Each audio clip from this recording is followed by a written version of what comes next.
Hey guys, I have a very special video for you all today. We are going to take an early look into the weapon rework that is coming in update 0.4.0. Now, usually with my insider previews, they release about a week before the update hits the public test server, but this one's different.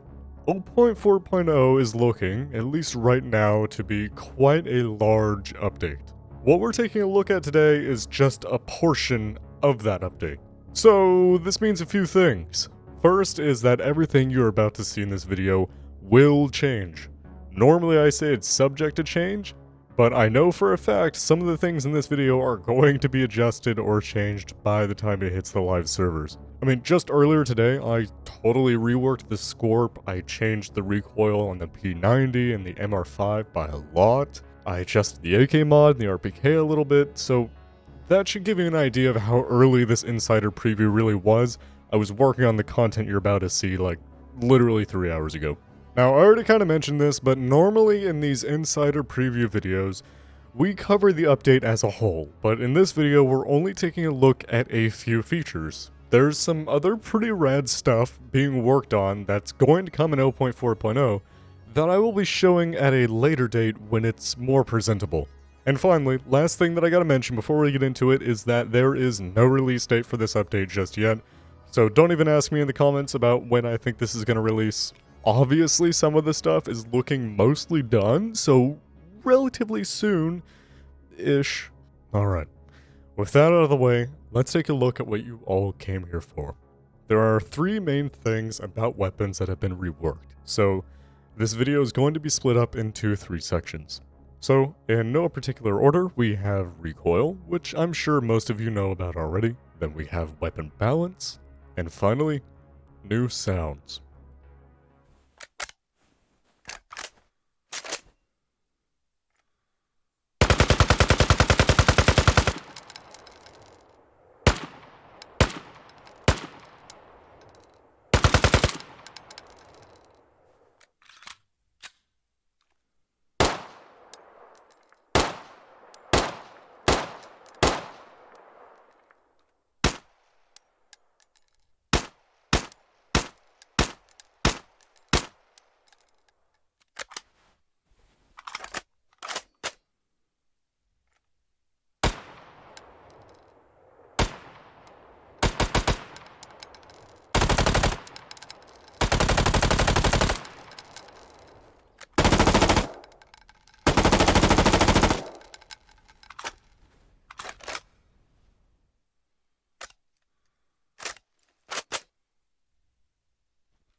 You know, as much as I'm going to miss the old sound of the VSD, these new sounds are really nice.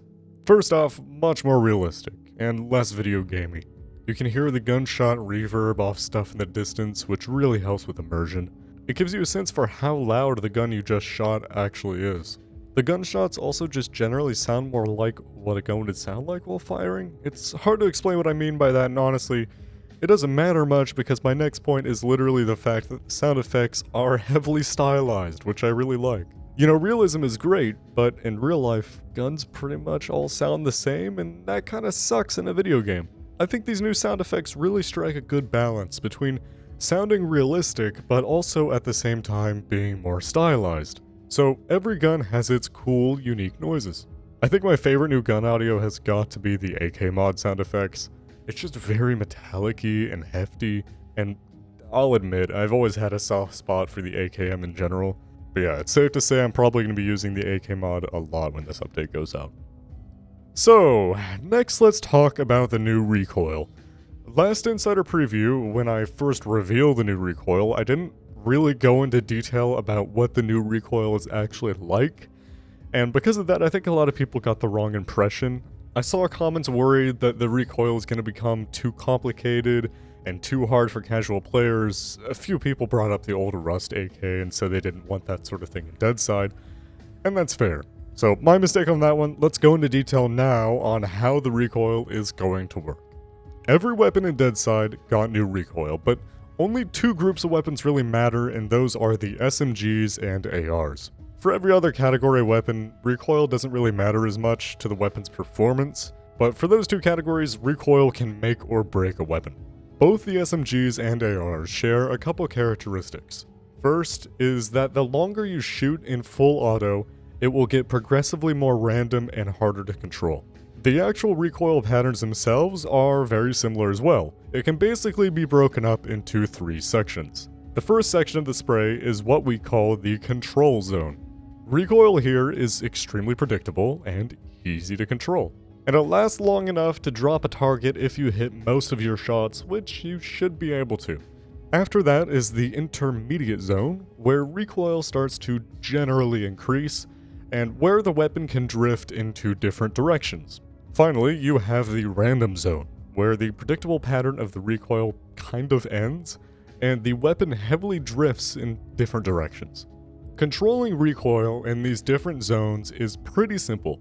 During the first control zone, the recoil mostly goes in only one direction, and that direction is pretty much always just straight up, or at least close to straight up.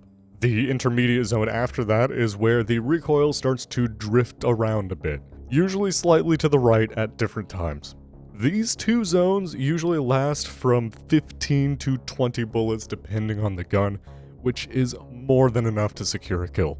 If the player still hasn't killed their target yet though, the random zone, the last zone, can still do the trick if the player controls the more erratic recoil well enough. However, it's still pretty random, so it's much harder to learn. So, I think you guys can get the idea here. It's simple enough that a new player can pick up a weapon and spray with decent accuracy, but at the same time, experienced players still have that room to learn, so they can spray more accurately and for longer. However, they're still limited by the random zone just like everybody else, so their advantage isn't super huge compared to that new player. You see, there is a balance between making recoil simple enough that new players can compete, but also complicated enough that skilled players can have an advantage. And I think this new recoil will achieve that. It's not perfect, and I'm sure not everybody will like it, but I'm super excited for it. Anyways, I've been rolling some footage in the background of me practicing some sprays with a new recoil with a few different weapons. Just to prove a point, I set up 3 fully armored convoy bosses at around 20 meters away and sprayed a full mag, killing them all. I think you guys can see that the first one is really easy to kill, the second one not so much, and the third one takes a lot longer to go down.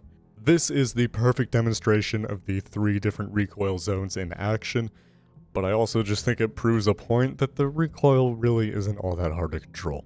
It's decently manageable, at least in my opinion. Alright, so the last thing to talk about here is weapon balance.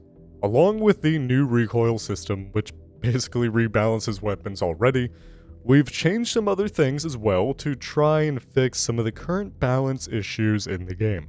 One of these things being what I call meta laser rifles. Right now, something you'll see a lot of players doing, especially players with lots of gear, is running guns, usually the SCAR and AR4, with an M3 muzzle brake and a 4x scope. Because that muzzle brake cuts down recoil so much, players can easily full auto spray somebody with insane accuracy through that 4x scope at pretty long distances. Personally, I find this PvP to be very boring. It requires pretty much no skill at all, other than pointing and clicking at the person you want to shoot. Now, the new recoil helps with this problem a lot, obviously, but we had to change the muzzle brakes as well to make it more balanced. Funnily enough, though, I don't think this will actually get rid of the 4x scope on assault rifles meta. The difference now is that players will be tapping instead of full spraying. This is because with the new recoil, the first bullet will go to the exact same location almost every time, or around the exact same location. So it's pretty easy to quickly tap on an AR, even without a muzzle brake. It's definitely a lot more consistent than it was before. I actually think this will give some sniper rifles a run for their money, especially at medium ranges. This is a VSD tapping a fully armored player at 150 meters, side by side to a UAG doing the same thing. It's honestly surprisingly close, and the UAG would beat a Mosin any day. At longer ranges though, like around 250 meters is probably where you're going to see snipers having a distinct advantage, mainly because of their damage. Still though, when this update goes live, one of the first things I'm going to be doing is running an AR with some sort of magnified optic. I have a feeling it's going to do extremely well, especially early wipe when you don't have to worry about M99s. Another thing we have done with balance is touch up some of the weapons that were lacking in their performance. The Grom is going to see a big boost. Its recoil got a lot better, and its rate of fire got bumped up to 775 RPM, which is better than an MG36 and almost on the same level as an AR4. But the Grom isn't the only gun to get an RPM boost. The Fasam is now the fastest firing weapon in the game, sitting at 850 RPM, which is 50 more than an AR4. This also makes it the fastest killing weapon in the game, if you don't count insta-kills from snipers and grenade launchers and stuff. Its recoil is pretty hard to control though, so the AR4 is probably still going to be better in most cases, but still, the Fasam needs to shoot fast. The FAMAS G2 in real life shoots at something crazy like 1,150, so it just felt wrong for it to be all the way down at 700 for so long. The Fasam is also getting a 3-round burst mode. I'm not sure if anybody else cares about that but me, but hey, it's there now. Another weapon getting some much needed love is the BB-19. Now its stats on paper haven't changed at all, but its recoil is much better.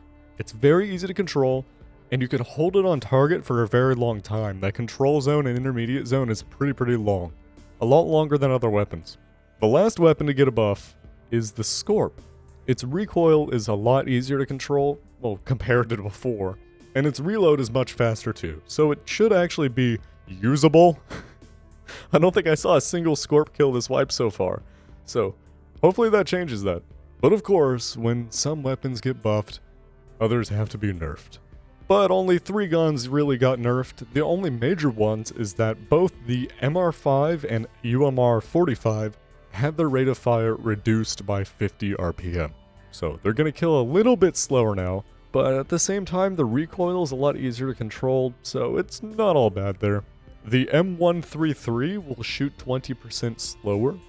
Previously it was basically exactly the same to the MS590 in about every way, but now it's a bit slower. So, hopefully with this weapon rework, things will be a little bit more balanced going forwards. I'm sure it's not going to be perfect. The M99 is still pretty much the same. It's going to take a lot more than new recoil to fix that thing. Also, as I said earlier, all of this is subject to change, and it definitely will change after more testing. These aren't official patch notes or anything, it's just the direction the development is going now. So, I hope you guys are excited for the next update. Like I said, there are other features and things to come, and I'll be sure to make another video on them as soon as they're presentable, so make sure you're subscribed so you don't miss them when they come out. Alrighty, I hope you enjoyed, thanks for watching, and I'll talk to you guys later.